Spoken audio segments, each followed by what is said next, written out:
I'm coming for you, Bray. I'm coming for you. I'm coming for your title. At WrestleMania.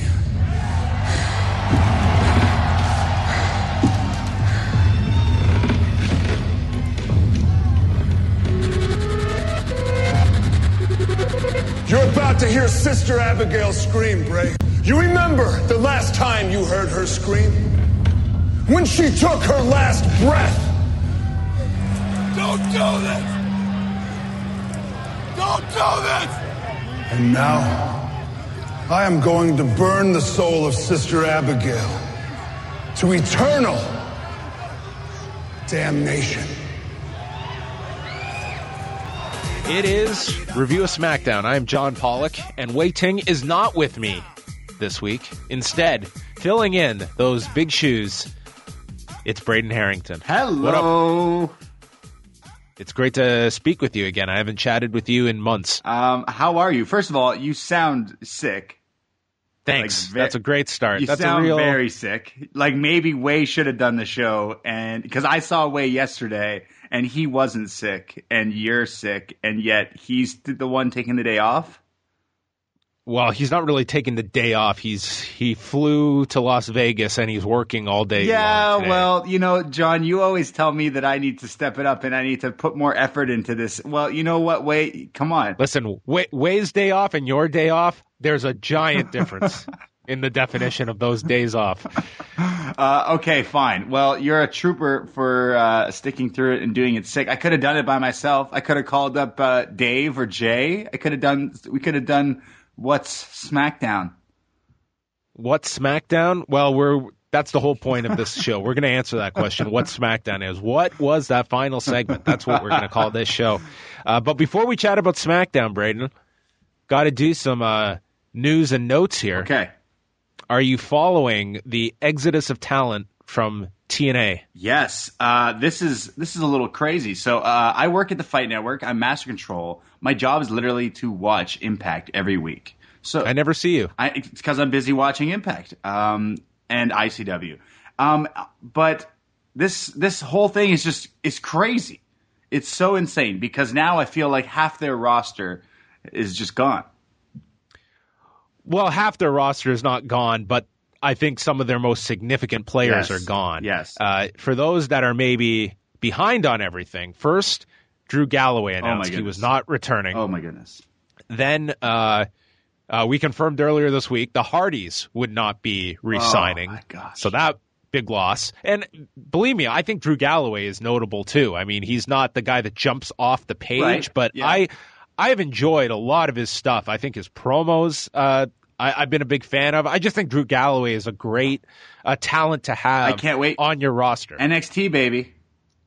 And then most recently, it came out on Tuesday night from our pal Mike Johnson at PW Insider that Mike Bennett and Maria Kanellis also will not be returning. And we confirmed that just this morning, and they won't be at the tapings this week. And I will say that if Matt Hardy was your lead male character on this show, Maria, in my opinion, was the main character, period. If you watch Impact and you're to walk away from the show saying, who is the central character on Impact every week? Most weeks it's Maria. I think that's a really significant loss. Yeah, losing Maria. Definitely. You're actually so right because again, I watch the show every week, and there's a lot of people at work, surprisingly, who aren't really the biggest wrestling fans. However, obviously the broken Matt Hardy thing is the biggest character going on in TNA from time. But you're right, Maria is that secondary character. She is involved in every angle. And it's usually a show-long angle. Like the She's wedding. in multiple segments. Yeah. She, in my opinion, is the top heel in the company. I mean, a bit different definition because she's not a wrestler, per se. You're not presented as one.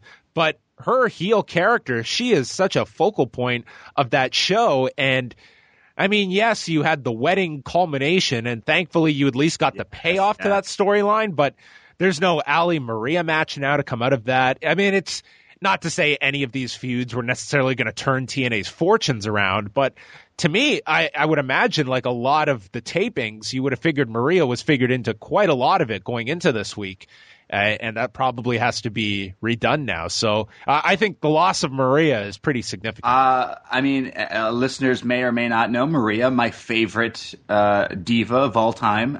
Big fan of hers. So, maybe this opens doors for her somewhere down the line. I feel like Bennett really did kind of evolve a little bit during his time in TNA. I feel like he still needs to get to that level, but maybe if he were to come to, say, NXT, maybe bring her along, the new power couple. I don't mind her on the microphone. I feel like a lot of people hate her, and, well, that's her job, so I feel like she does a good job. And I feel like I could go for some of these characters. I know people don't like to see NXTNA, but NXTNA. That's what people are called. When Joe and Eric Young and Rude popped in, that's what people were calling it for a little while. And right now, if you do listen to What's Next, you hear all of us always kind of say that we're in this like weird period where we don't really know what's going on. So if you were to bring in someone like your Galloway, he could maybe spice things up.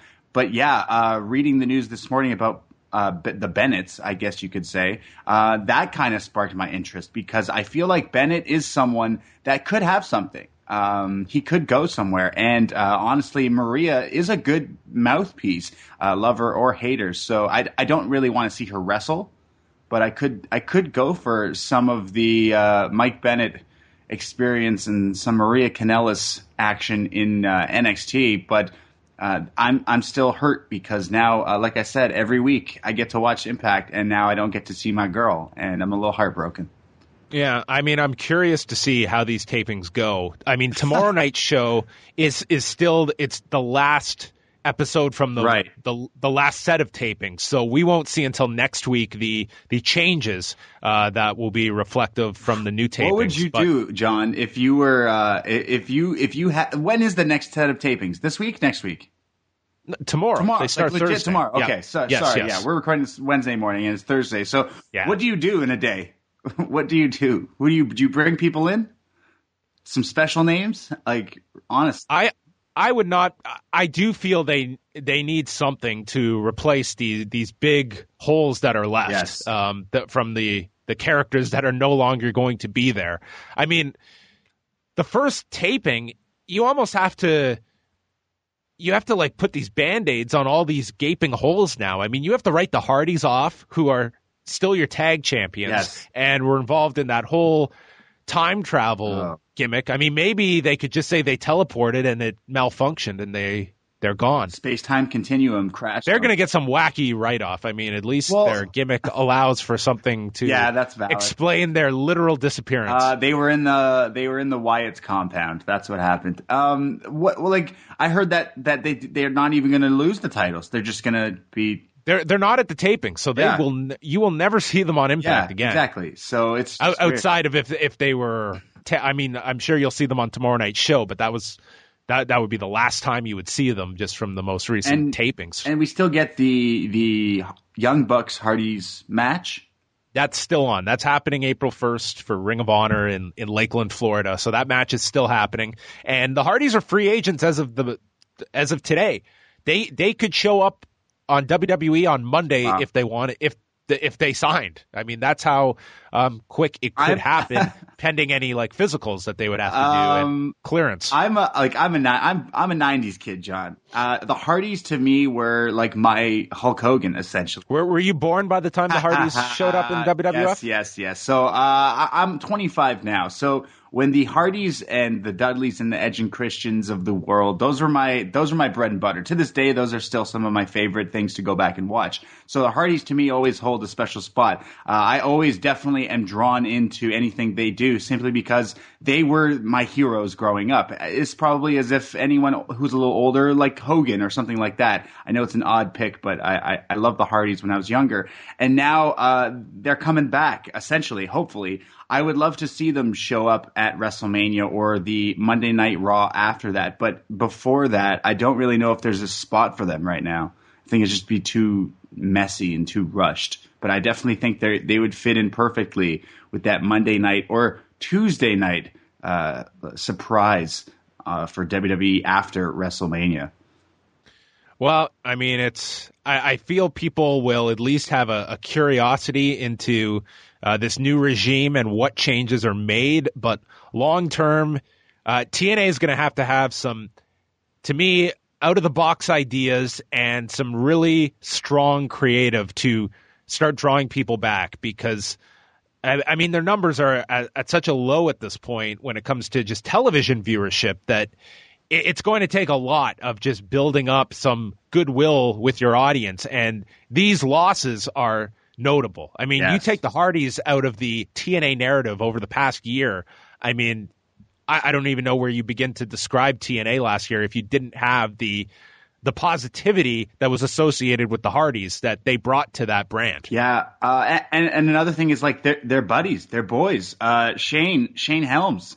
I would think that he wasn't just in TNA because he felt like it. He was probably there because, well, I'm getting a paycheck and my buddies are here. It's probably a lot of fun. So now that they're gone, I'm wondering if he hits the road. Maybe he becomes a trainer over at NXT again, or his buddy Trevor Lee, who is actually my most notable person that I like to watch. On a personal note, he's my because you look like him. Honestly, if I were to lose like a lot of weight, I maybe would look like Trevor Lee. Yeah, now that you grew your hair out, dude, yeah, totally. He's always got like this sour look on his face. He is a hairy man, but since seeing him in TNA, he has been the guy for me to watch. I watch a lot of NXT, and he fits that style as well. So if those guys were to leave and come over, I would be a little excited because, yeah, out of all of the wrestlers in the past, I don't know, say half a year, Hardy's included, Trevor Lee is the one that he's on my screen. I gotta look. I gotta watch and see what he does. He does some pretty fantastic things over there. So if that were to lead to some people exiting TNA, even more people leaving, I hope he is one of them because I feel like the grass is greener on the other side. But the Hardys coming to WWE is something I want now. That's all I want. I don't know. That's what I want now. Let's do it. All right. Well, that is our update on the TNA talent situation. Yes. As we'll now get into SmackDown from Tuesday night in St. Paul, Minnesota. And this crowd, Braden. Yeah. I don't know. They seem to be, it took a lot to get this crowd energized. For a place that was called the XL Energy Center, I saw a very lack of energy in this crowd throughout the night. You're not wrong, but at the same time, if I were there, I'd probably have, that same amount of energy for this show. Well, we've got to get into this review because I feel we could spend 2 hours on the final segment. The last segment alone, we could talk. I needed time to process that segment. Yes. So the show kicked off with Shane McMahon and Daniel Bryan with a PA for whatever reason watching the Battle Royal. I guess he was there to, with his eyes, rewind the tape. We got the rewind sound effect as they rewatched the ending of the Battle Royal from the camera angle that so clearly showed AJ Styles landing feet first on the ground. They had the other angle, and then it like they're talking and they're like mumbling things that you can't really hear. And Daniel Bryan's like, "Oh, like there's no other angle to get this from." No, there was. They just didn't decide to show us that one. So yeah, a little weird. I almost felt like they should have had like the babyface figures here, Daniel Bryan and Shane, should have been adamant that it's so clear. AJ's feet touched the floor first. It's so but weird. AJ, as the heel, could say, unless you have video proof, you can't prove that. And that was his way of backdooring his way into this match with Luke Harper. So then you at least save the credibility of Bryan and Shane, because you never want your baby faces to be a step behind the audience at home. And that's what you had here. Yeah, I didn't like it. I don't care about the actual finish. It's like you should just go with it. Yeah, be like, hey, AJ touched the floor, but yeah, he's the snake now and he's trying to get back in. You're totally right. That would make more sense. I was kind of just like scratching my head at this opening segment because it was a little weird. A question for you. Do you typically watch SmackDown each week? I usually do, to be 100% honest. The past few weeks I fell off simply because and I might get heat for this. The Wyatt's not an interesting character to me at all. As much as I try to also look like Bray Wyatt, I'm working on the dreads and the tattoos. But he's just someone that I feel like I watched Elimination Chamber, and that was probably the last time I watched SmackDown. I mean, that was their pay-per-view. But I just feel like he is someone that just maybe isn't ready yet. I love him in some of his stuff he's done. But other than that, the character for me, the whole Wyatt storylines, anytime they've done Wyatt things in the past, it's kind of put me to sleep. And I haven't been watching these past few weeks because, I'd rather watch something else, to be honest. So yeah, that's my honest answer is the strange storylines with the Wyatts. And then is this guy in the group? Is he still friends with this guy? What mystical things are they doing this week? It's just not my cup of tea. So Styles is there with Shane and Bryan, and then he starts insulting Luke Harper as Luke Harper walks up from behind. He's insulting Harper and how he smells, and then Styles turns around, sees Harper, bolts, and then Harper thanks Shane and Bryan for having the match later tonight. Miz and Maurice were out. Miz TV would kick off the show as John Cena is brought out. But Miz cuts off his microphone because Miz says he has 10 years of frustration to get off his chest, and he spent about 15 minutes getting these 10 years off his chest. He says that Cena has cost him so much. Cena manipulates everyone that comes in his way. Miz works harder, and yet he's the other guy. He brings up how he headlined WrestleMania against John Cena and won in 2011. And calls Cena a hypocrite who read The Rock, the Riot Act for going off to do movies, and then Cena eventually got that same call from Hollywood, and now, John, we can't see you. And then this crowd starts chanting, "You sold out" at this guy. Oh, man. He calls Cena a parody of his former self. He says he was a joke back then, but he's not Super Cena. He's barely decent Cena. And Miz is the one here doing all the media, making SmackDown must-see, and infuriated that Cena was gifted a title match at the Royal Rumble. He won the match and ended up tying the record of the greatest of all time as he did a woo, which he admitted was an awful one. The fact he admitted that it was a bad woo it was funny, though, because Charlotte never admitted that she couldn't do it. Yeah, they tried to do the loose tie-in here because The Miz for a cup of coffee was Flair's protege, teaching him the figure four, and now Cena has tied his mentor's record. But I don't think anyone buys the Flair-Miz connection, nor was it really hit home here. And said he returned to eliminate Cena last week in the Battle Royal just so Cena could feel how he's felt for the last 10 years and taking Cena's Mania dream away from him.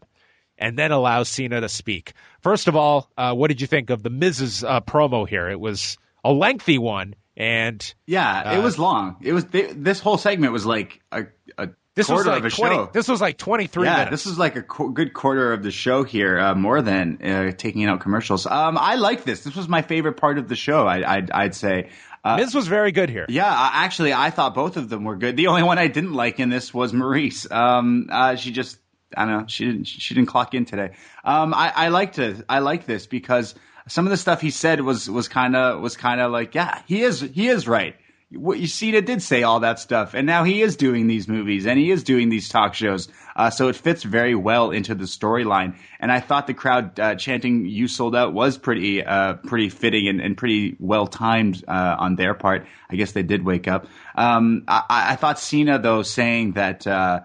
He's like, okay, I'm a part-timer, but I'm coming back, and why would I come back just to fight you or talk to you? Like, you're not worth my time. And I thought that was a really strong part of this storyline that I liked. Yeah, this was broken up into two parts, and I kind of liked you at least gave an explanation for Cena not to just interrupt and defend himself by having the microphone cut. So when he brought his mic back up, Cena went into his half of the segment and says that Miz is just listing off all the same criticisms everyone else does. It's very lazy. He says, if I was such a great manipulator, this close to WrestleMania, I wouldn't be sharing a ring with you. I'd be with The Undertaker, which, of course, is the match a lot of people were hoping for this year. And I assign the same to The Miz as Cena here. They had enough of these kind of pseudo-inside lines that were never contradictory to the pro wrestling show. It was never going into Vince Russo territory where it's like, we're not even talking about this being a work anymore. Mm-hmm. They kept this all in the same kind of into their own world. Yes, so definitely. This all made sense. Yeah. And he says it's easy for guys to blame Cena. He tried to get the Cena sucks, let's go Cena chants going, and the crowd was just very dull here, I thought. He says The Miz is simply a guy named Mike who shortened his name and tried to steal The Rock's electricity on the real world to get into the WWE, says he stole Jericho's personality, stole Ric Flair's figure four, stole Daniel Bryan's offense, and has been reduced to stealing what AJ's been saying about him for 6 months, and that The Miz has an identity problem. He has no idea who he is, and lists off other greats that all were themselves in the ring, just with the volume turned up, and Miz is unoriginal, and says that both of them, Miz and Cena, have been knocked down, and the difference is Miz complains about it, Cena gets up like a man and keeps fighting, and it ends with Cena telling Miz, in the Roddy Piper words, "Don't bring a knife to a gunfight," and says, "You're not The Undertaker, but if you press me again, you'll be a dead man." Ooh, bars. Man. Jeez. Well, Cena clearly knows who he is because he still has his he can still spit hot fire, John. Yeah, this was Cena with his sermon delivery. This was the ether. Listen, I like this. I am a fan of these Cena things. I mean, even at parts in this, he kind of gets goofy and he does the weird facial reactions, and that's just John Cena. But when he actually, goes at it and hits these promos, I thought this was dead on, to be honest. I thought both these guys were really good. Miz, for me, is a guy who, whenever he talks lately, like this past year, he's, ever since that one Talking Smack, people just love him on the mic. He's been great. I just feel like, for me, it's his matches that still hold him down to that kind of B level. Like John Cena said, he's not the guy, he's just the other guy. Well, it's because he doesn't have as good matches as John Cena. He's improved significantly though in the past year. 100%, but he's still not at that level. I am now I can say, after watching this promo, that I am a little intrigued in this matchup because but on paper it's just okay, but the one that it's leading to, obviously.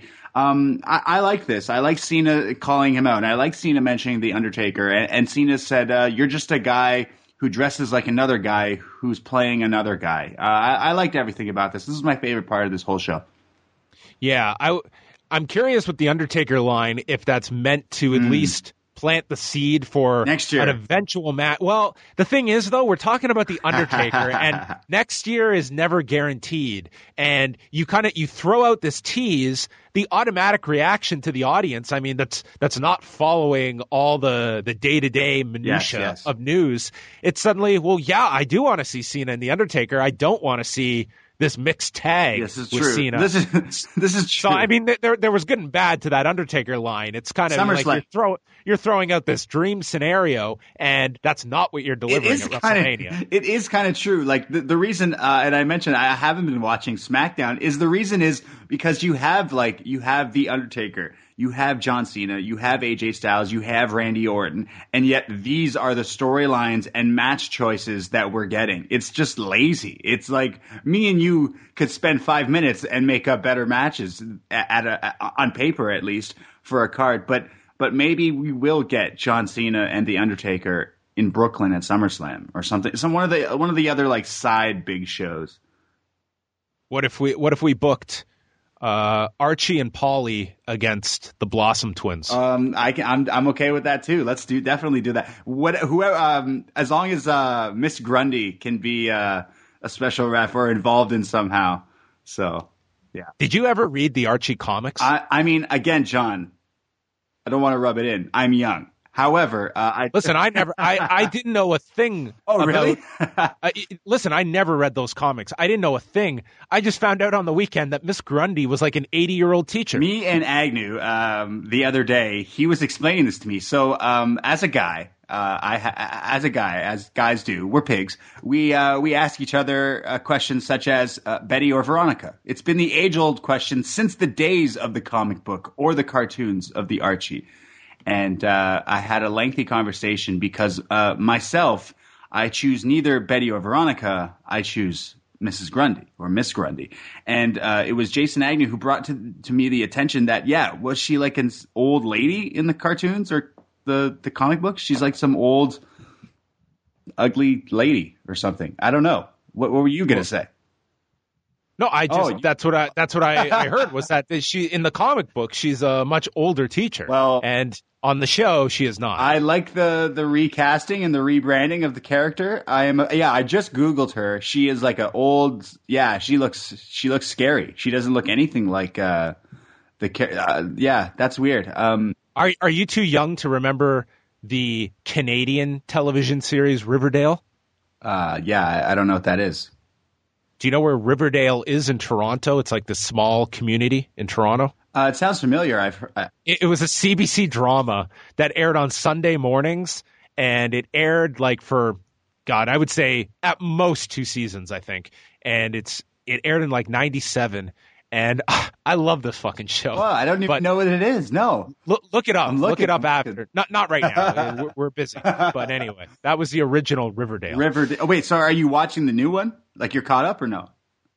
I'm all caught up. It'd be nice if you listen to our podcast and just supported us. It'd be nice. Listen. I'm not caught up. So you actually spoil shit for me. I don't.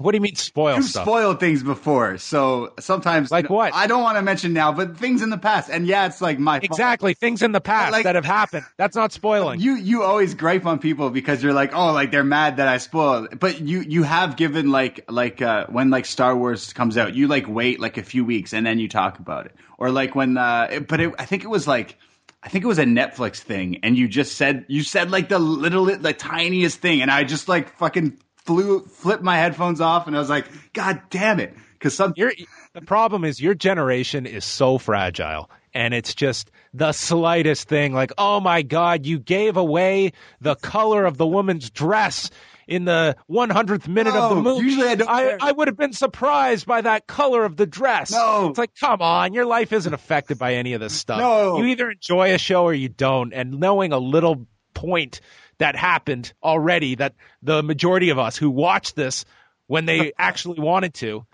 are not allowed to talk about it. No spoilers. I've got to wear a muzzle for how long? 6 months? 10 months? No spoilers. Listen, it's like if something comes out on Netflix and they just give you like 6 episodes or something right away, just wait like a little bit. A little tiny bit.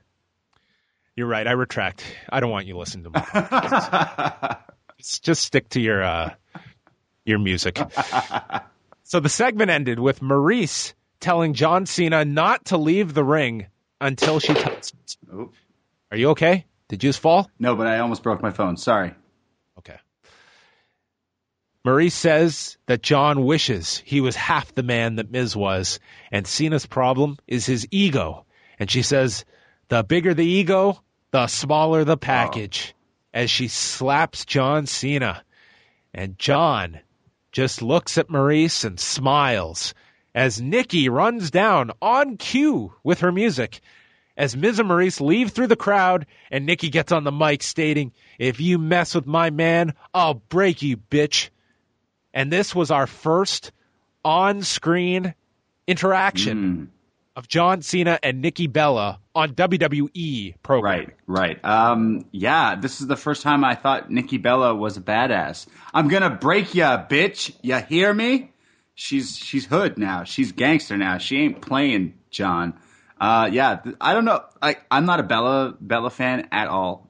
But sure, I'm okay with this. This was all right. Like this whole 20-minute block wasn't bad. So. Are you fine with this mixed tag for WrestleMania, having seen the first big angle for it? I'd be lying, obviously, if I said, I wouldn't want to see Cena against The Undertaker instead. I'm a big Cena fan simply because he delivers in his matches. You can name from last year a bunch of matches that he just killed it in, and yet he's resorted to doing a mixed tag at WrestleMania. It's just weird. I mean, maybe we're getting the proposal thing that people are mentioning. I don't know, but it's whatever. It's just unfortunate because he could really have a huge program with a bigger name. Not even just The Undertaker, but someone else. I don't know. But like I said, this was all right. So if it needs to be done, it needs to be done. If people are into it, then sure. But I don't know. I'm not super off on it. That's going to be the unofficial tagline for the match. It needs to be done. It needs to be done. Like I guess so. Like it needs to be done. Order today. All right, our first match, Becky Lynch and Mickie James, 2 out of 3 falls. I don't know why we had to have 2 out of 3 falls. No, most times these matches are you just got to blow through the first 2 falls to get to the third. And even in this case, I mean, all 3 falls were rushed in this. Yeah, so. it was weird. Anyway, James was in control at the beginning. They went through a commercial break. Mickie blocked a Beck-sploder and hit her jumping DDT, which was identified as the Mick DT. And she pinned Becky for the first fall. Then Mickey's controlling her and climbed to the top, missed coming off the top, and got rolled up. Becky then ties it there with the roll-up. And then we go into our third fall, where an exploder was hit by Becky. Alexa came down to ringside, and Becky did this pump handle reverse as Alexa distracted the referee, and then Mickie goes to run at Becky, misses, and knocks off Alexa from the apron. Becky goes for the roll-up. It's reversed by Mickie, and then Becky turns it into the disarmer, taps out Mickie, and wins our 2 out of 3 falls match. Oh, my goodness. There was a weird moment here in the beginning of this match where all 3 commentators got silent, and then Otunga piped in with the most forced pop culture reference, trying to be like popular and relevant with a Nicki Minaj Remy Ma reference. If you are a hip hop head, you might know what's going on with this whole queen of hip hop thing. But it was just so forced. Like, I bet you Otunga doesn't know who either of those people are. And yet, I feel like Morrow quickly scribbled on a piece of paper and was like slid it over to him and like, say this. And he's mentioning like, something about the force of the sheather or something like that. It was just so blatantly forced, in my opinion. I'm a millennial. That's who they're trying to aim these things at. So, like, this probably went right over your head. Oh, yeah. Exactly. I totally missed it, Braden. I was going to rely on you for the explanation. It was just, it bugged me how forced it was. I was just like, come on. I could do better than that. But I also, to go back to commentary, they were mentioning about how Mickie James hasn't been around for a while, and JBL piped in saying, hey, just because she wasn't in the WWE doesn't mean she wasn't still wrestling. And I thought that was a pretty nice tie-in there to her history with TNA. Luke Harper was in his dimly lit room. He says he's always battling the demons in his mind, but he has made peace with those demons, and now they help him. And he has new eyes, and he can see what true evil is, and he is not afraid of Bray Wyatt, and Bray will be afraid of him. So then we cut to Bray Wyatt's isolated room, this one not dimly lit, but full of smoke, and says that may the best man win. The God you know is Bray Wyatt, and he holds the Holy Grail as he holds up the title. So we have individual rooms for these two. Yeah, Wyatt's just looked like he was just hotboxing it, but I'm not. I literally wrote Harper says yada yada yada. Like I said, I'm not interested in these weird puzzles and rhyming schemes and all these weird things. Like, just fight. Let's go. Stop with this weird, spooky mumbo jumbo. I'm done with it. Dasha then interviews Alexa backstage, and she's offended by Dasha's question asking about Becky Lynch when she just won the title last week, and compares it to asking Emma Stone right after she won the Oscar how great Meryl Streep is. So Dasha re-asks a question about winning the title, and she goes into this heartfelt speech and thanks herself and thanks Naomi for having terrible knees and awful coordination. Natalya walks in clapping and says they both had big victories last week. Both are winners and championship caliber, but says this is all about Alexa until she takes the title from her, and teasing Natalya going after Alexa. So where do you see the women's title picture going towards WrestleMania, Braden? Whether or not Naomi is involved or not, do you see just all of the women involved in some title match? Yeah. Or do you see some singular program? I would prefer a one-on-one program, but it looks like they're just going back to their old ways where it's just like, oh, it's WrestleMania. Let's just throw them all in a match. Let's go. Get in the ring. Let's all fight for the, like, why can't we have just a singles match? I feel like, are we going to get that on the Raw side, or are we also going to get a Raw women's like fatal 4-way or triple threat or 5-way, 6-way? I just feel like it's lazy. It's real lazy. I would like to see Natty get into this title picture, though. I feel like she this weird heel character.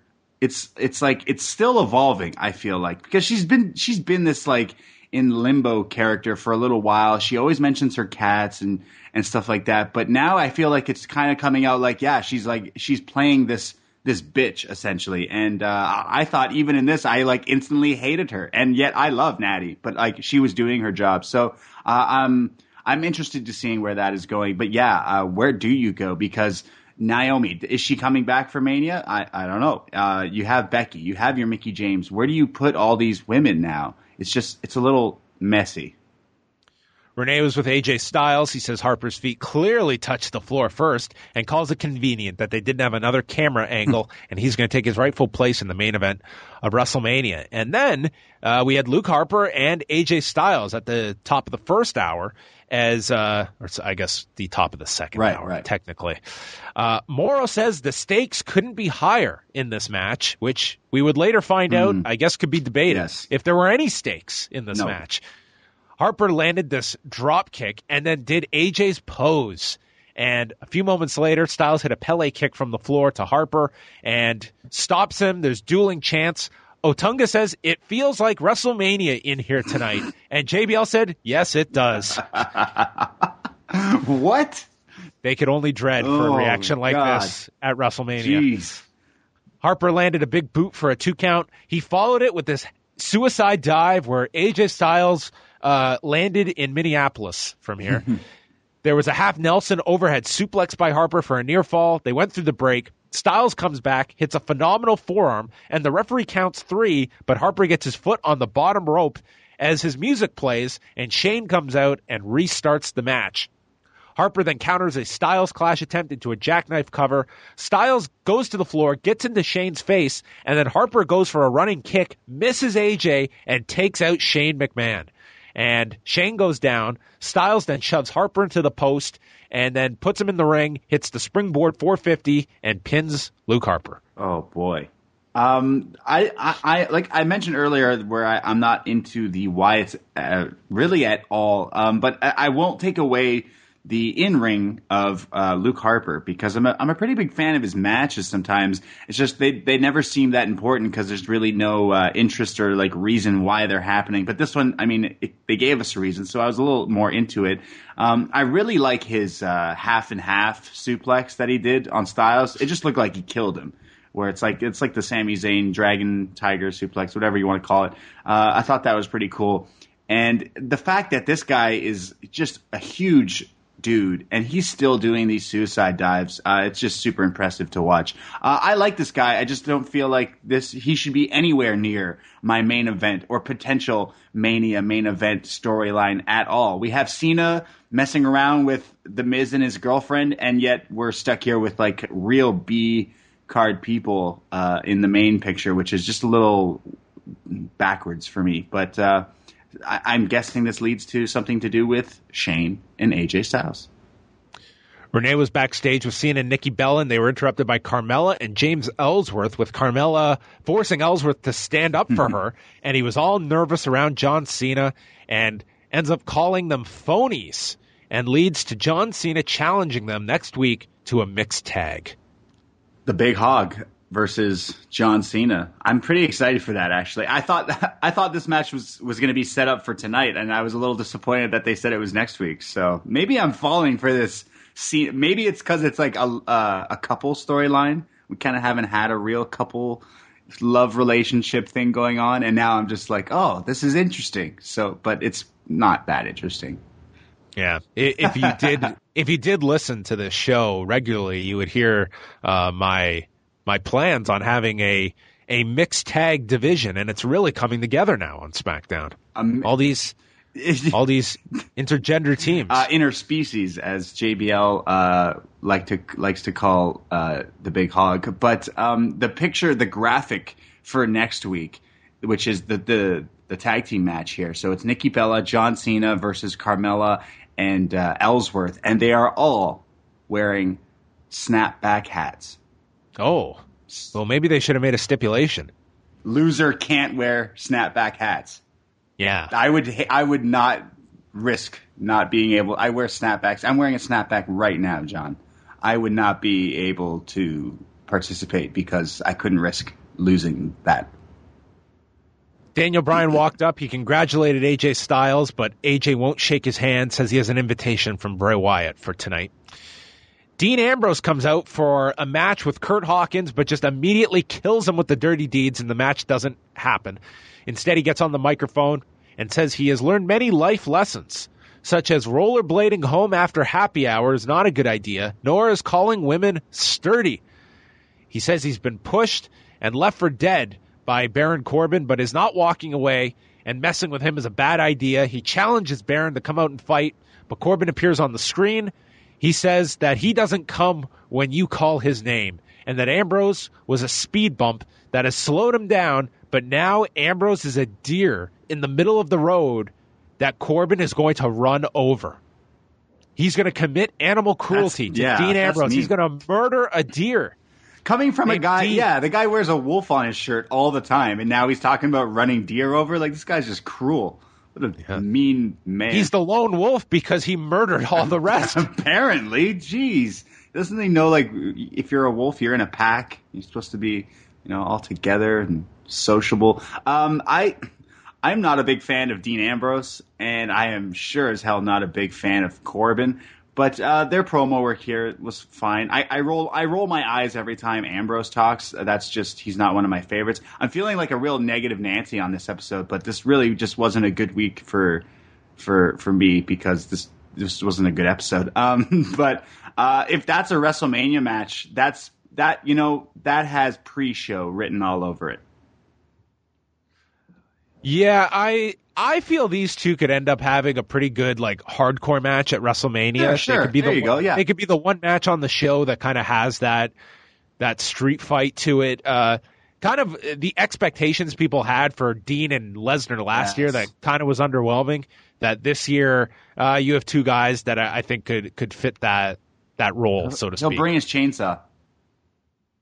So then after that, we had a Neville promo saying that it's a mistake that people are enamored with Jack Gallagher. He's going to remind him who is king tonight on 205 Live, which was not convincing Braden to tune into 205 Live. No, I did not. No. Dolph Ziggler and Apollo Crews had a chairs match, and Crews attacked Ziggler from behind during his entrance, and there's chairs surrounding the ring as the match begins. They go through the commercial break. Crews stops a chair shot with a kick to Ziggler's knee and then a jumping clothesline, gets the chair, throws it to Ziggler, who catches it, and then Crews hits an enziguri to his head, and Ziggler just falls down, still holding this chair, as Crews then hit a standing moonsault. And they pointed out what a dumb idea that was because that hurt Crews more than it did Ziggler, who just held on to this chair. Crews then ran shoulder first into the post, missing Ziggler. There was a kick out by Crews, and then he hit an angle slam to Ziggler onto a chair. Ziggler then rakes the eyes, hits a drop toe hold, dropping Crews throat first onto the chair, and then does an atomic drop with Crews and his balls landing on the chair, and he pins Apollo. I mean, no kids for Apollo Crews. This was weird because a chairs match. What are the rules of a chairs match? You're just allowed to use chairs, I guess. They're legal. Yeah, that's it. It's a weird stip. Crews still doesn't have a character. Ziggler, he turned heel, but the crowd, some people don't know that he turned heel, so they're still cheering for him, and they don't know who to cheer for because some people don't know who Crews is. It's just weird. It's just a real this was a real lull in the show for me. The match itself wasn't even that bad. Like you said, there was a crazy spots in this match, but Crews is someone I want to see. I feel like he's going to have like really good matches because he has a lot of cool moves and he's really athletic. The only thing, he just still doesn't have this character. I still don't understand. And he doesn't have a character. I'm just not interested. There's no reason for me to be excited to watch you wrestle. So, but where does this go? Does this continue? Like, what happens now with these two? Yeah, I mean, I guess Apollo comes back for revenge, but these two are kind of just running in place.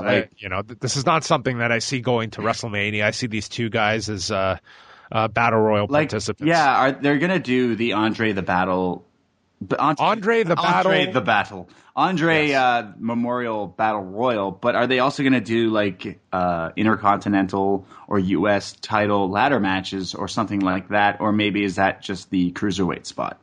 I don't think so because Dean's the IC champ and he seems paired with Baron Corbin. So I don't see, nor do I see the U.S.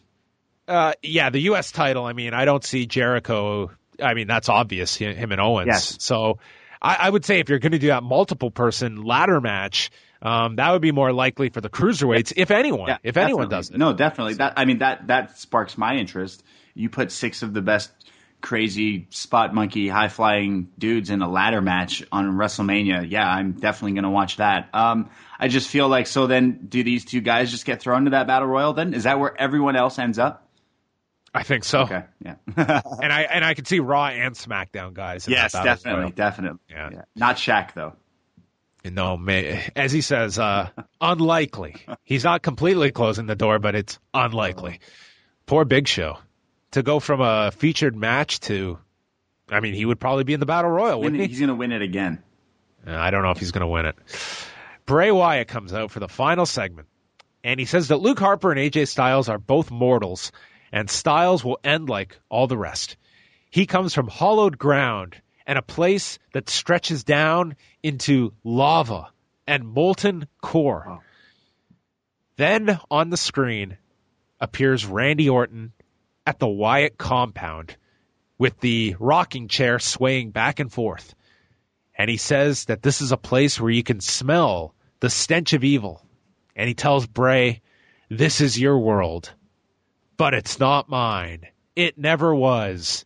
And this was the big reveal that Randy's been playing Bray this whole time. And says he used to say that if you can't beat them, join them. But when the time is right, screw them. And he states that under this floor, in this compound, in this shack, lies Sister Abigail, who is directly beneath his feet as he picks up a pickaxe. And he asks how long the maggots and worms have been eating away at Abigail, and all that is left is her wretched spirit.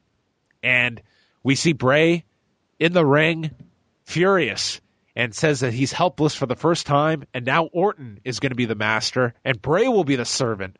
And he stops the chair from rocking and grabs gasoline to dump all over the shack.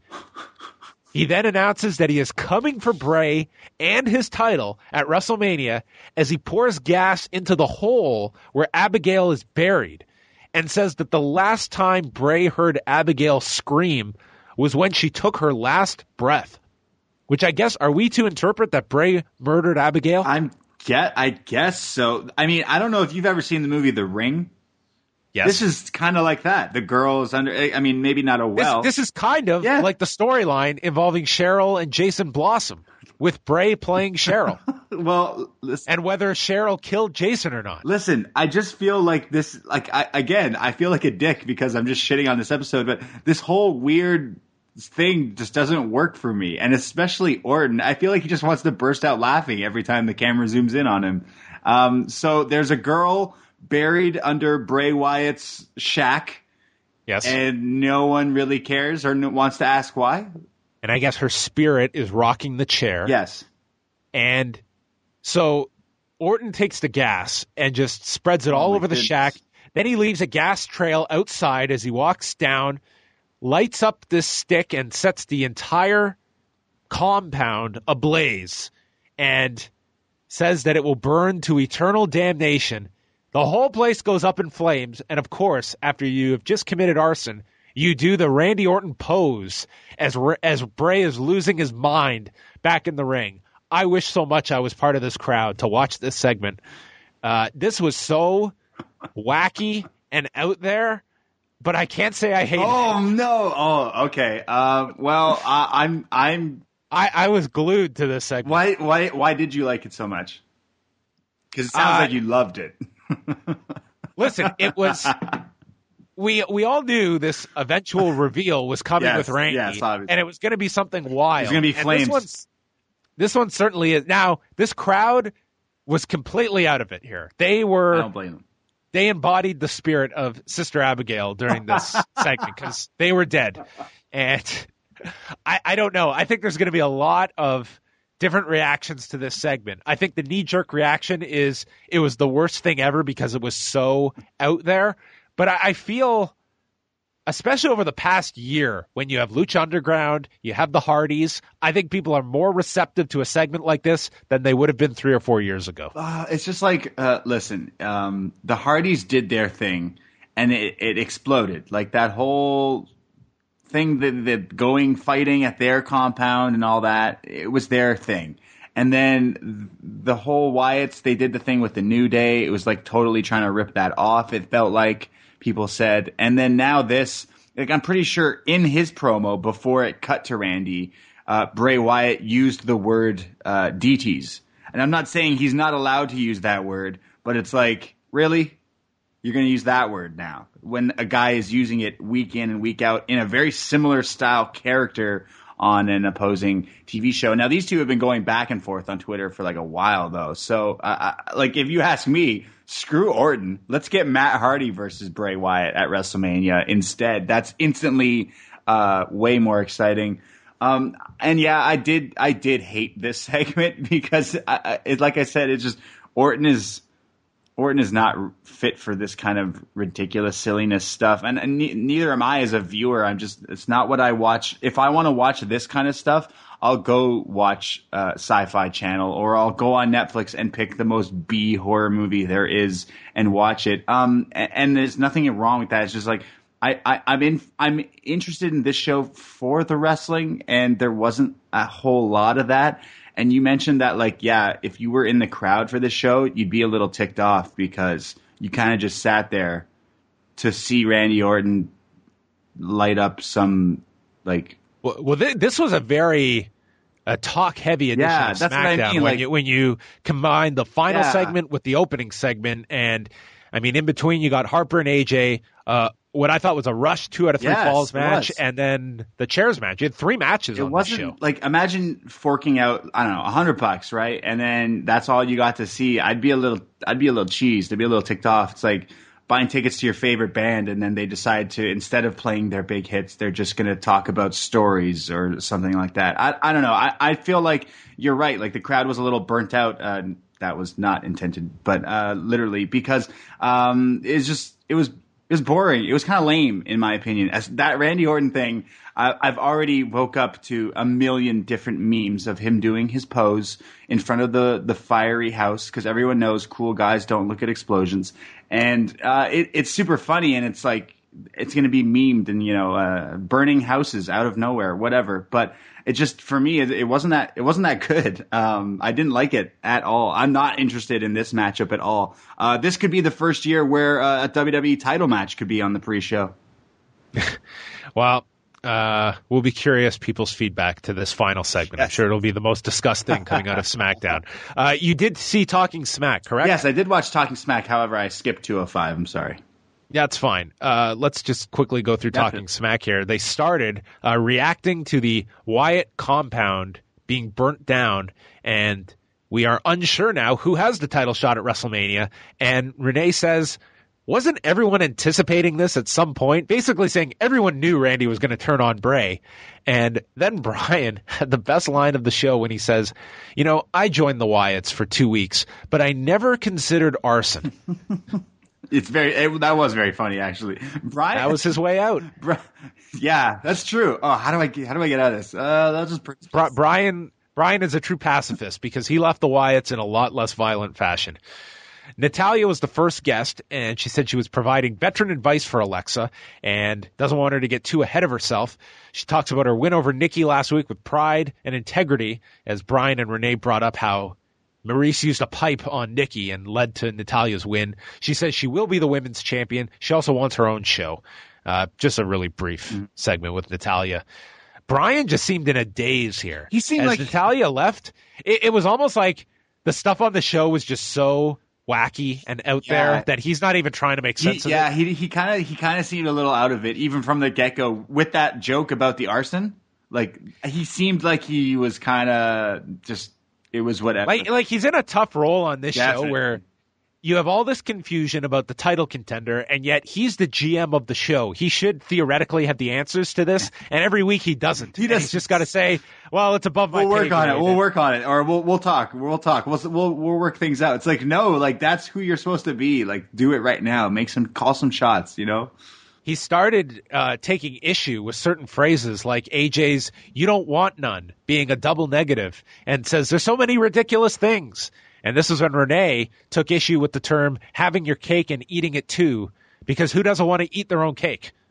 I mean, I don't know, bakeries, they can't just sit around eating cakes all day. Come on, Renee. Yeah, it's the gesture. It's what it means to receive a cake. Yes. American Alpha was on next. I don't really know why. Nope. Chad Gable, they explained, was from here in Minnesota. This was my favorite part of this whole... Never mind the Miz and Cena thing. This was the best. Yeah. They mentioned how super important, not even just important, super important, how important this building is to him. Yes, he won his high school state championship in this very building. Man. And ended up working a dark match before the show. Like what? In an 8-man tag. What? Like what? What the fuck? Just like take that in for a second. Well, as we can see, there was no room on this show. There was not. They had so then they showed some photos on the Usos' Twitter where they were taking photos of American Alpha like they were stalking them. And we got a bunch of jokes about stalking each other and American Alpha being shower buddies at the end to watch each other's back. I mean, it's a super important building. I don't know. Listen, this was weird. I haven't watched SmackDown in a little bit, but I know I still go on the interwebs and my Reddits and my woos and all that stuff. And the Usos cut a really good promo. Was it last week where they were kind of like in the crowd and they were cutting a promo on American Alpha? And that was really interested me into a tag team division, into a tag team match. And then this week they were just on this show talking about showering and stalking. It was just, you mentioned the word wacky. Yeah, fits this. They discussed the mixed tag for next week. It'll be the first time Cena and Nikki have teamed together and speculate if James Ellsworth will have new ring gear. Shane then popped onto the show, and then Styles joins in. He wants to make sure he still has the main event title shot at WrestleMania. He said he jumped through all of their hoops. Shane should not have come out during their match, and he's glad Shane got kicked in the face, and he better make the right decision and leave him in the main event. Shane says they have a lot to discuss. Styles says there is nothing to discuss. He is facing Bray Wyatt at WrestleMania, and then the show ended. So, I mean, realistically here, Braden, yeah, this whole thing could end up baby-facing AJ Styles because he's totally going to be the party in all this that gets fucked in the end. I feel like he is the face, and he's not wrong. He is the good guy, essentially. Like, kind of. Like, if you look at it this way, same with Bray Wyatt. Someone just burned this man's house down, and he's like crying in the ring. Well, that's the other. That was the bigger thing out of that segment was that okay, there was this subtle mention of whether or not Bray killed this woman. We're not quite sure. But true, valid. Randy Orton was an asshole here. I mean, a total asshole here. Doing you're lighting this guy's compound fire where the gravesite is of his sister. Hey, your little sister's buried here. It'd be a shame if this were to catch on fire because that's not mean at all. And then you want the people to cheer for you? Like, come on. Yeah, and AJ, he won the match.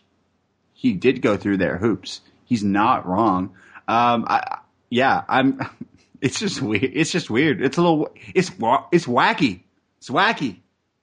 I will say, I think they are doing a good job, though, of making you want to see what the next week entails, like where they're going with this. I mean, they leave a lot of questions for the next week to kind of keep people tied to this story. And I think it is a sign that they did have a long-term plan here. I mean, this was always the direction they were going for this. Yeah. And writing it out week after week. It's not as though they're just booking this 1 week to the next. I can't say personally that I'm interested in next week's SmackDown. I'm just not really interested in any of these major matchups. WrestleMania is in 30-something days, 32 days. You're the date guy. You should know. It's April 2nd, so we're almost a month there. away. Yeah, right. So, and I don't know. It doesn't even feel like that at all. I mean, we've seen mixed tag matches Bray versus Orton. Nah, that sounds like a Monday Night Raw match from like a few years back. None of these things are super exciting. So if they wanna, they don't need to catch me. They got me already. They know I'm a lifer. But they need to get some. They need to heat things up, and lighting people's houses on fire doesn't do the trick for me, at least. All right, I'm going to quickly run through 205 Live, and then, Braden, you get ready for feedback. Oh. We have a lot of it. We're not going to get to all of it because there's too much. 205 Live kicked off with Tom Phillips interviewing Jack Gallagher in the back. He expects Neville to come out tonight and insult everyone. He says the winner this Sunday may not be who Neville is expecting. Noam Dar took on Lince Dorado, and as the match began, a mystery man came down to deliver roses to Alicia Fox, which Dar would later take credit for. Match went 4 minutes here. Dar kicked out the knee of Lince Dorado and then hit his running kick to win the match. And then afterwards, Dar took credit for the flowers being delivered to Alicia Fox, but says they cannot compare to the beauty of one Alicia Fox. Oh. Austin Aries was in the ring. He brought out Akira Tozawa, and they showcased Tozawa's problems with Brian Kendrick. And Tozawa says he wants to make it on his own, and he wants to fight Kendrick right now. And he starts his battle chant, i.e. grunting. And Kendrick came out and says he fights under his terms. This was basically the same Baron Corbin promo, and called Akira Tozawa a selfish brat. This promo dragged something else. Kendrick wears this leather jacket with the Brian Kendrick written on the back, and the letters were peeling off of this guy's jacket. Like, it just looked so amateur. That's unfortunate. And then he says lesson number 4 that he needs to teach Akira Tozawa is English in order for Tozawa to speak with him, because he's just like these Minnesotans who struggle with the language, which did get some heat here at the end, but a rather forgettable promo until the end from Kendrick. And then in our second of 2 whole matches on this show, it was a 6-man tag with Tony Nese, Arya Daivari, and Drew Gulak against TJ Perkins, Cedric Alexander, and Mustafa Ali. The guy who got the best reaction was Arya Daivari, who is from Minneapolis, but got very little focus in this match. That's too bad. Morrow compared Perkins hyperextending Nese's arm to a one-armed bandit in Vegas, and this confused Corey Graves greatly, as Morrow explained, it's a slot machine analogy, Corey. Word pictures. Like he was just trying to explain, this is my job, okay? Just try. Perkins then used an armbar to Nese. Daivari made the save. The crowd was booing as Daivari got sent to the floor. They really wanted to see him involved here. Gulak then lifted Perkins into the gory special, which he's calling the walking torture device, and then used a hammerlock clothesline to Daivari for a 2 count. That was Perkins, I believe. Or Daivari, I'm sorry, who came in and hit this to Perkins. Then the tag was made to Mustafa Ali, who hit his rolling neck breaker, drop kicked Daivari off the apron, and then Gulak capitalized and slammed him off of his shoulders. Nese did his cartwheel off the apron to a super kick on Perkins on the floor. Gulak then ran into an Ali elbow, took a tornado DDT, and Ali hit the 450, the inverted 450, but Daivari placed Gulak's foot on the bottom rope for the save. The ref got distracted. Nese then ran in, snapped Mustafa Ali into the turnbuckle with a German. Gulak then tagged in Nese, and Perkins hit his detonation kick. Lots of saves in here, a number of near falls, but it ended with Gulak crotching Perkins on the top and hit the running Nese in the corner for the win in 10 minutes and 16 seconds. I'll say a fun 6-man tag. There was a good showcase for these guys, and they did get some time. Then we had the same Austin Aries feature that has aired the last few episodes, and the final segment featured Neville coming out. Aries says that he hopes Neville got a good look at his package before he came out, meaning the video package. Right. Neville says that 205 Live was created to showcase the greatest cruiserweights, but they forgot about the greatest one, and says how mediocrity has reigned until he arrived. He changed the landscape of the show and only receives resentment. He saved this place from anarchy, and he's going to obliterate Little Jack and will have a public execution on Sunday. He's promising death, Braden. Wow.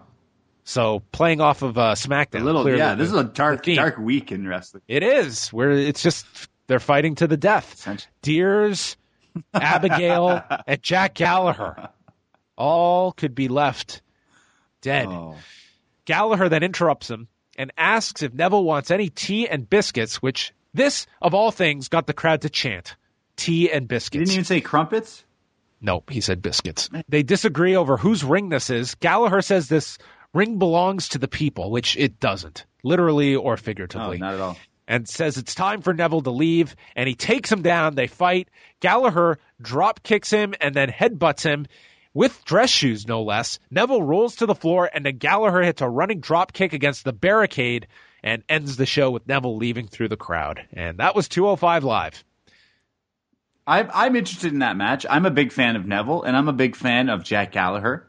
They've done an okay job with the build. I think it'll be a fine match. I thought Gallagher put on an excellent showing in the Royal Rumble match with his umbrella and all those spots. I thought he was like one of maybe my favorite spot of that match. So I'm interested in that, and I think Neville's doing a pretty good job.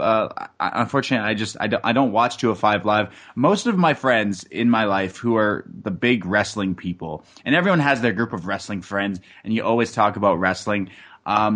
All of them. I don't think I know a single one outside of the law people who actually watch 205 Live, just because there's just even Shane. Not a chance. Whoa, not a chance. And he's a mark. Like he is. MARK, and he does not watch 205 Live. So it's not to shit on it. It's just, yeah, people aren't watching it. At least in my, group of people. All right. Well, now hear from what was a lot of feedback left on the message board. Wow. I wonder if it is Orton, Bray Wyatt centric. No, but it's not. It's all about that Miz and Cena, probably.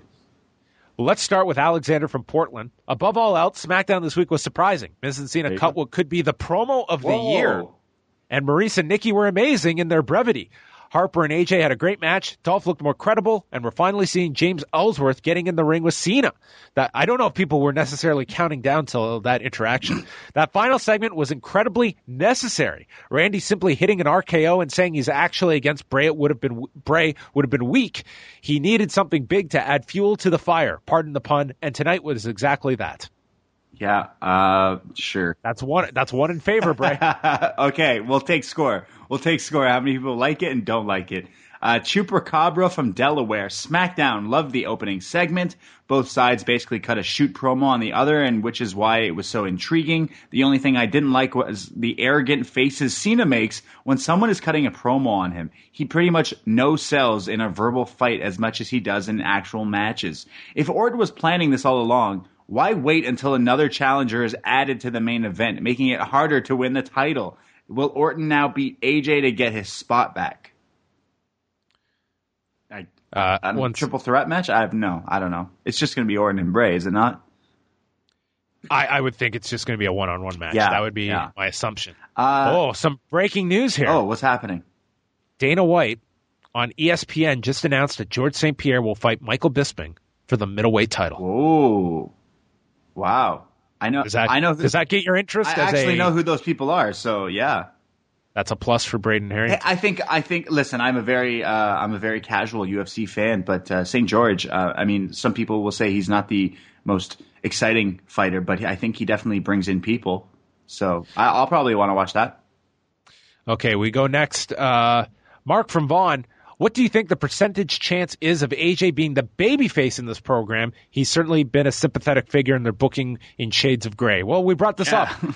I think whether by design or by just natural reaction from the audience, I could definitely see AJ coming out of as a babyface from this whole build-up on SmackDown. I feel like AJ is going to be a babyface no matter what, regardless of whatever storyline or program he's in after Mania. I think it's just a fitting thing. Like I just feel like that's what's going to happen. There's gloves to be sold to little kids, so they need to turn him face, at least back face, because I like him as a heel, but he's good as both. I love him.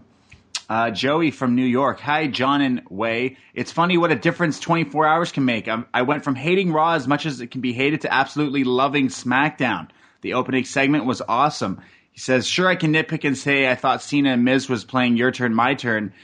It came off a bit rehearsed. My question, why did we beat Luke Harper twice in one night? Or ask, Why was there music playing in Randy Orton's segment, but I won't? Yeah, there was like weird, scary music playing during the Orton promo. Yeah, I know people brought this up, and listen, I'm never a fan of I don't like music. It like, you break it down. However, I think in that particular instance, given how long that was, I think if you took the music away, it's way more awkward with that dead crowd. I don't know. I don't know if it's necessarily if it helped or hurt it, or if it even made a difference in the whole thing. I feel people are going to judge that more based on the actual content of the segment rather than, I don't know if the music made a big difference to people. It didn't to me. It was, and it's like not super loud. It's just kind of chilling. It's like he was talking the whole time. It was just a little music bed. As a former Law Radio board operator, sometimes you got to have a little music underneath to kind of keep things going. You know what I mean? Maybe that's what we should try. I should try and get Bray Wyatt on the show, and I'll do the whole interview. I'll put music underneath it. See, Bray Wyatt doesn't need music. He can talk, although he gets boring for me because it's always this. You could play the same Bray Wyatt promo every week. Like he could be saying the same thing, and I wouldn't be able to tell you the difference.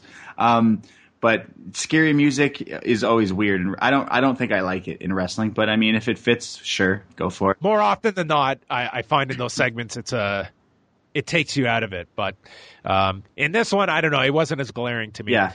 I'm skipping down a few here to Nick from Tucson. The final segment really caught me off guard and hooked me. I thought it was pretty clear that Bray is supposed to be the face in this feud. The dude was sobbing on the floor at the end of the show. I hope this means that Bray gets to go over at WrestleMania. Great SmackDown from start to finish. And about an earlier commenter's question about the Triple H stable, why not Pete Dunne as the fourth member? Yes, there's rumors online about a Triple H stable. Would Pete Dunne be brought up to the main roster that quickly, though? I don't know. Burgundy from House of Glory. Can't wait to see Bray Wyatt get revenge against the dastardly villain who committed arson and destroyed the burial grounds of Bray's loved one. If someone did that to my family's grave, I would want justice too.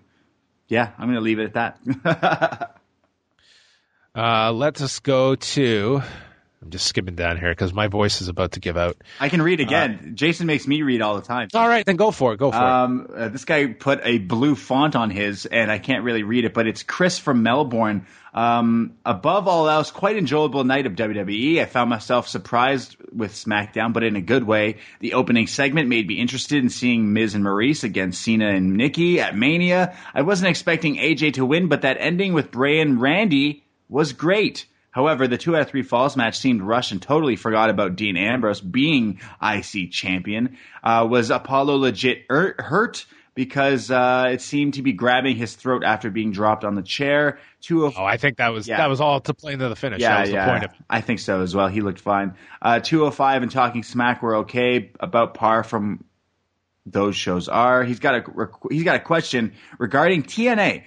Galloway, Matt Hardy and Jeff Hardy have left. It looks like Bennett and Marie are leaving. Is this true? Yeah, we already answered that. And with limited TV exposure worldwide and no pay-per-view business and a small roster of talent leaving, how can TNA change this quote-unquote bad reputation that they have with today's fans? I think it's going to be with just consistently good shows and getting some strong word of mouth that the shows are tightly booked, that you have characters that are getting over, and that's always easier said than done. It's going to take a lot of just quality programming and some buzz going on, and offering something different that all your other wrestling programming isn't necessarily providing for you at this point. It's great to have solid wrestling, but I mean, Braden, you can watch most wrestling shows and they've got good wrestling throughout the show. I mean, that's kind of the standard now in the industry when you're watching television from wrestling companies at this point, is typically pretty good wrestling. Just not SmackDown this week. You have to have solid creative. I think that helps, but even more so than that, it's getting their business back on track, whether that is pay-per-views, touring, better television deals. I think all of that is a bigger issue than just straight creative. And it's going to take it's a long road ahead. And no one, I think, is necessarily convinced that TNA can turn this whole thing around. I think it's a big if they can do that. Yeah, I mean, don't watch all the time, but because of my work situation, I do. And I can't say it's like the worst 2 hours that I've ever had to watch, but there is a lot of skippable things. And yeah, I don't know. I'm interested in seeing where that goes. I mean, I liked last week. Did you see last week? Yeah. Yeah. Like, I thought that was a pretty good show last week. I enjoyed more than I disliked on that show. I thought the wedding was really good. To be like completely honest, I've been getting sick of the Hardys the past few weeks. I just feel like it's just been overdone now. And well, I guess I got my wish, and we won't be getting any more of it. So I haven't minded at all. It's some of the lower B characters that kind of need to move up. I mean, Jeff Jarrett has said in interviews lately that he's looking for his next AJ Styles. Well, they need to start looking real quick. Sean from Calgary, solid SmackDown. Normally not a fan of The Miz, but that was a great promo with him and Cena. Although not super excited to see Cena wasted with The Miz at Mania. The Orton segment was weird, but kept my attention. With the warehouse burned down, do you think Bray will ease up on the supernatural portion of his gimmick? Maybe something similar to what Biker Taker did. I hope so. That would be great, because he looks to me like a Rob Zombie. He could just be a badass, but instead he talks in weird potions and spells and stuff, and it doesn't click with me. But I don't know. What do you think? Yeah, I think that this angle should have been, this was your crazy, wacky angle, and now you have the personal issue between these two, and that should be kind of the focus for the next month. Is this? I mean, when you strip away the fire and Sister Abigail, it's this guy who infiltrated and turned on this guy that Bray thought was his brother, that he could trust. I mean, you could build this, you can strip this away to a very basic betrayal story, and that's where I think you should kind of now get into. The focus should be on the feud and not so much coming up with these wacky ideas just because they're the Wyatts and you have more creative liberties than other characters that you can't really get away with doing this stuff with. That's very true. Just because you can be wacky doesn't mean, like, personally, wacky shit in wrestling pushes me away. So that's me as a fan. I'm sure a lot of people get drawn in. You probably have a lot of casual fans who are like, oh, this is crazy, I need to watch this. So I don't know if that's working that way. But are we going to see anything I feel like now that he burned down and he really did kind of go into detail about Sister Abigail, I feel like now that they're going to kind of go forward with that. Are we going to see like a ghost now? Is Randy Orton going to be haunted? No, that I don't want to see. There's going to be the girl. There was definitely that one line that was left in there about the last time you heard her scream was her last breath. So I mean that is insinuating that Bray murdered this person. I mean, yeah, I guess, and like he's a heel, so he had to do what he had to do.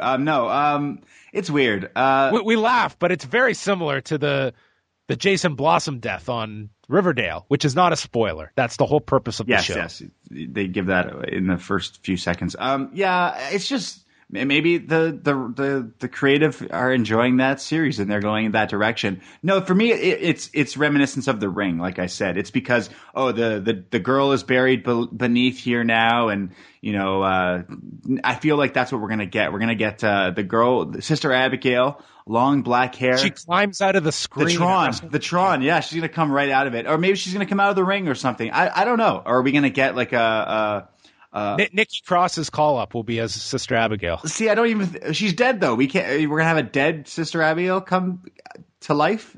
Of course. I guess so. Like that's probably where it's going to go. With the Hardys, she'll join the Hardys. Oh wow. Yeah, sure. Let's do it. All right. Just crazy. It's like let's do one more. Okay. Pick the best one. Oh man. Okay, I'll just scroll down and go to PJ from the UK. Really enjoyed this week's episode. The intro was very clever, using the botch as an angle. I would say differently. I thought Cena completely destroyed The Miz and the interest for the WrestleMania he will have. I really like to see him with Nikki. It adds another dimension to his character. Is Maurice back into wrestling? I'm not against it. AJ and Luke Harper had a great match. For a heavyweight, Luke Harper is very nimble. The last segment was good. I am hoping for a three-way. I think a lot of these feedbackers liked the Orton segment, John. You might be in the minority here. I think I am. I said the warning. I said, hey, I don't want to be a dick, but I didn't like it. 12 minutes ago, I posted a Twitter poll just for you, Braden, oh boy, asking what people thought of the final segment of SmackDown with the options of loved it or hated it. Quickly vote. 86 votes in 12 minutes. 69% loved it. Okay, well, wrestling in 2017, I'm off it. I don't understand them. I clearly don't get wrestling in. I don't know. Am I crazy now? I feel like I'm taking crazy pills. What do you mean people like that? I'm sorry. That was not good. Listen, I'm sorry, everyone, if you enjoyed that segment of Randy Orton lighting Bray Wyatt's house on fire. That's just not why I like my wrestling. Yeah, I feel like ashamed now. Am I wrong? Listen, I thought it was, listen, there was a point to it. It was really out there. But as I said, I think people in wrestling are much more open to a wacky segment like that than they were a couple of years ago, because I think they're more conditioned now to accept it. And I didn't think it was even, I don't think it was even in the realm of how out there some of those Hardy segments have been. Definitely. I mean, this didn't involve teleportation, for instance. Boats. Yes. So anyway, I think people will be fiercely divided on this segment from SmackDown, but sometimes that's good. And there was a point to it. It wasn't done just for the sake of it. This was the big turn by Randy Orton that had been built up realistically since the start of him joining the Wyatt family. You knew this was building, and this is a central storyline going into WrestleMania. I just, again, I'm negative Nancy over here. Just these characters are cold. I didn't really like. That's what they had to burn something to get it hot. But I'm just not feeling it. But I would love to be proven wrong. I would love for them to just start just killing it and having a great WrestleMania build and a match. I hope their match is good. That's definitely something that I can see myself not to like. I need to take a pee break sometime during the card, John. So it might be that match. All right, that's going to wrap up the show because my voice is going to be gone in a few minutes. I'm sorry, John.